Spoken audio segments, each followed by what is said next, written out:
Perdamaian Rusia dan Ukraina yang digaungkan oleh Donald Trump yang katanya akan segera terjadi sejak ia menjabat sebagai Presiden Amerika Serikat sepertinya tak akan semudah apa yang ia harapkan. Saat sebaliknya, Eropa menolak.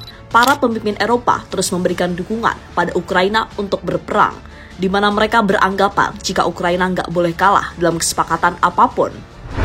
Dan yang paling terburuk, pertemuan Trump dan Putin yang akan terjadi akhir-akhir ini tak mencapai kesepakatan yang mereka inginkan. Justru Ukraina tak lagi mendapatkan bantuan dari Amerika, yang tentu saja ini akan membuat Rusia makin brutal dalam melancarkan serangan demi serangan. Dan pertemuan Trump dengan Putin membuat mereka mulai tidak yakin jika Amerika masih tetap berdiri di sisi Eropa yang sudah Amerika lakukan sejak 1945 atau pasca Perang Dunia Kedua terjadi. Banyak pemimpin Eropa mulai mengecam aksi Donald Trump, tapi pertanyaannya, mengapa Trump melakukan hal tersebut? Dan apakah NATO benar-benar akan kehilangan kekuatan terbesarnya, yakni Amerika Serikat?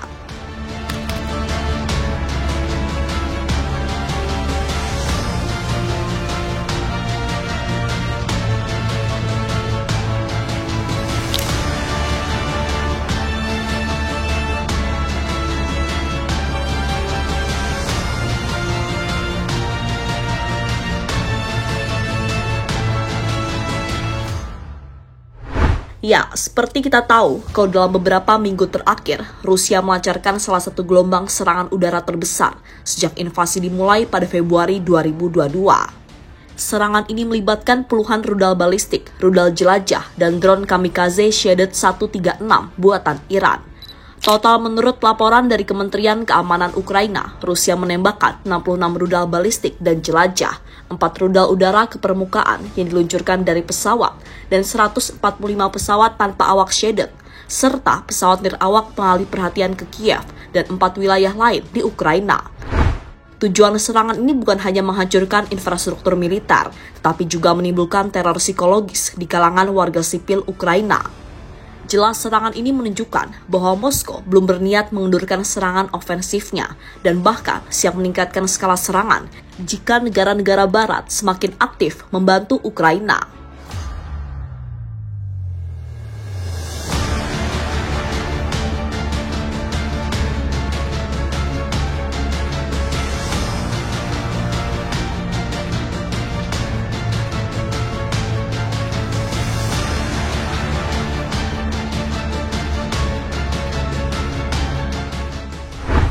Sementara di sisi lain, di tengah kondisi di mana Amerika mulai menghentikan bantuannya ke Ukraina untuk melawan Rusia, negara-negara Eropa yang dipimpin oleh Presiden Prancis dan UK secara terang-terangan terus menunjukkan dukungannya kepada Ukraina untuk melawan Rusia.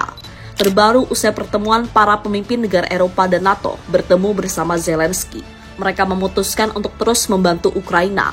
Dan terbaru, Presiden Prancis Emmanuel Macron mengatakan dalam pernyataan yang disiarkan di TV nasional bahwa agresi Rusia merupakan ancaman yang lebih luas daripada sekedar Ukraina dan secara langsung membahayakan Prancis serta Eropa. Maksudnya ia percaya bahwa Rusia tak akan berhenti pada Ukraina saja. Dan untuk itu Macron menyatakan bahwa Eropa tidak bisa tinggal diam menghadapi ancaman ini, di mana menurutnya perdamaian tidak boleh tercapai dengan mengorbankan Ukraina. Macron juga membahas perlunya Eropa meningkatkan pengeluaran pertahanan dan respon yang terpadu terhadap agresi Rusia, di mana bahkan Macron mengisyaratkan jika negaranya dapat menggunakan senjata nuklirnya untuk melindungi sekutu Eropa.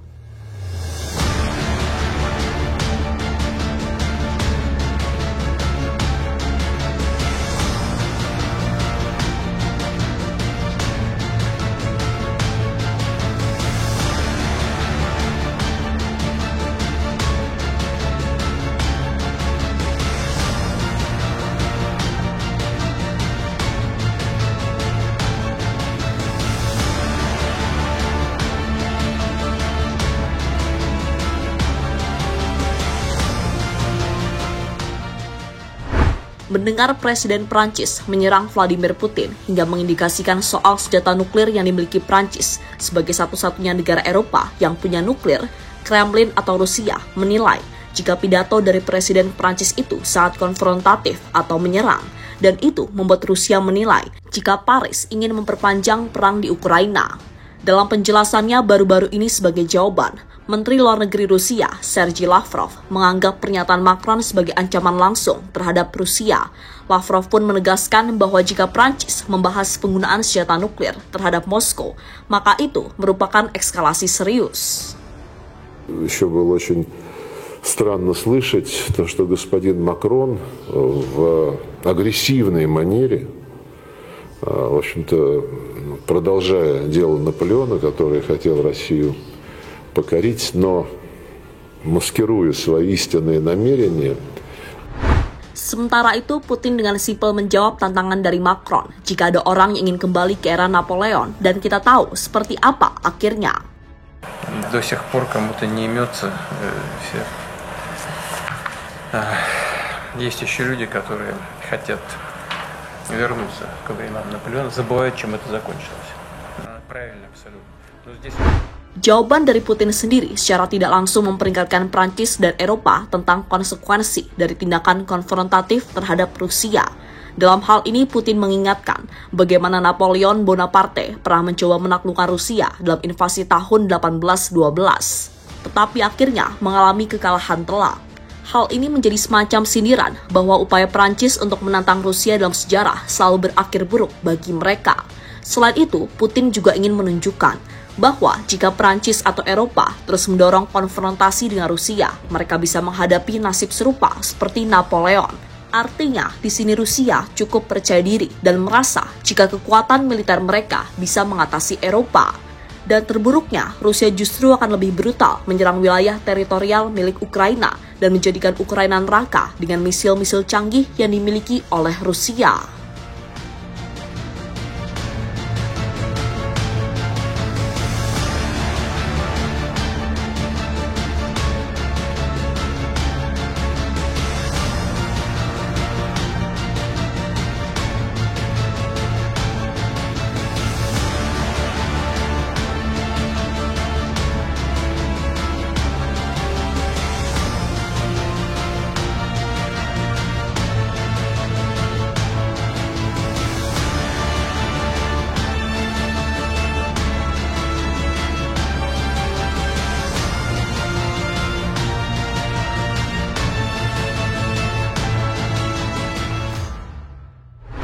NATO was-was jika Rusia makin brutal.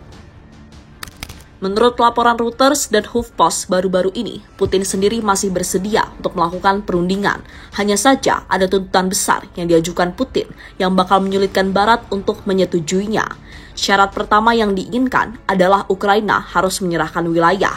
Dalam hal ini, Putin dilaporkan hanya akan mempertimbangkan gencatan senjata atau negosiasi damai jika Ukraina secara resmi mengakui kedaulatan Rusia atas wilayah yang telah dicaplok, yakni Donetsk, Luhansk, Zaporizhia, Kherson, termasuk Crimea yang telah dianeksasi Rusia sejak 2014.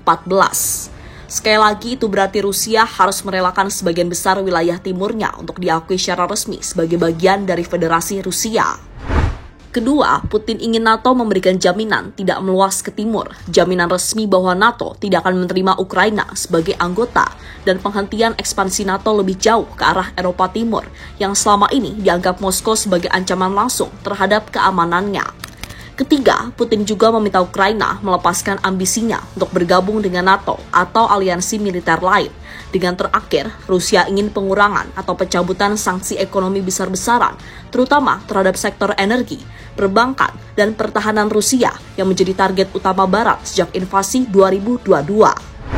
Sejauh ini sendiri, Ukraina menolak mentah-mentah proposal tersebut. Mereka juga menyatakan bahwa Ukraina tidak akan menyerahkan 1 cm pun wilayah mereka. Sekutu NATO termasuk Amerika Serikat dan Inggris menyebut syarat Putin sebagai bukan negosiasi damai, melainkan ultimatum penjajahan. Dengan Jerman dan Prancis disebut masih mencari opsi diplomatik, tetapi tetap memasok senjata ke Kiev.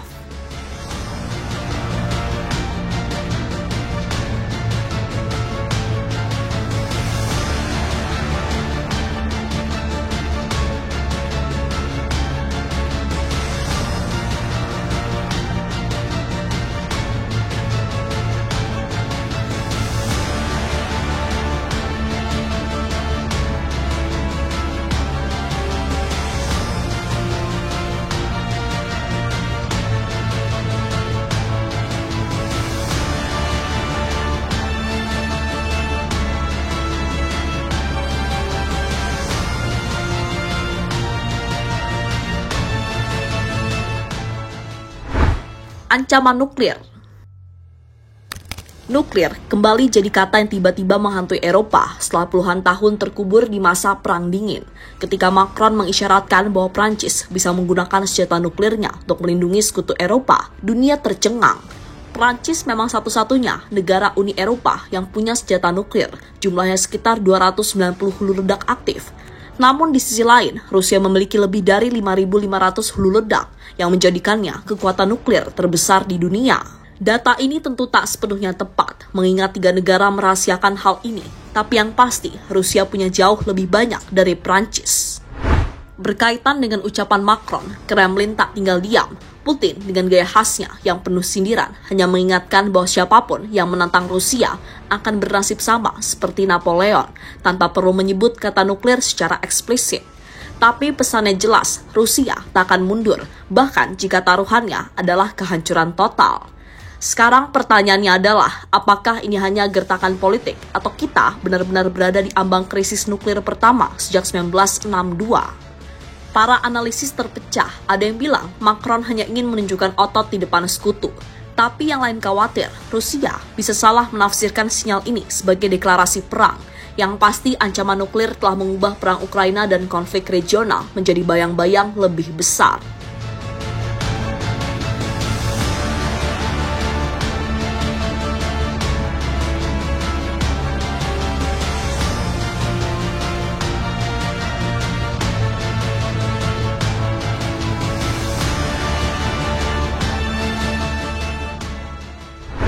Dan terlepas dari apapun, pada akhirnya dengan berbagai pernyataan tajam dari kedua belah pihak, Eropa kini berada di persimpangan jalan. Apakah ini akan menjadi awal dari perang dingin baru antara Rusia dan Barat, atau justru eskalasi yang bisa berubah menjadi konfrontasi langsung? Di satu sisi, Prancis dan sekutu NATO terus menegaskan bahwa mereka tidak akan membiarkan Ukraina jatuh ke tangan Rusia. Macron bahkan berani menyinggung opsi nuklir, sebuah pernyataan yang jelas mengirim sinyal kepada Moskow. Sementara di sisi lain, Putin dengan tenang namun penuh sindiran mengingatkan dunia akan nasib Napoleon, sebuah pesan bahwa Rusia tak akan tunduk begitu saja.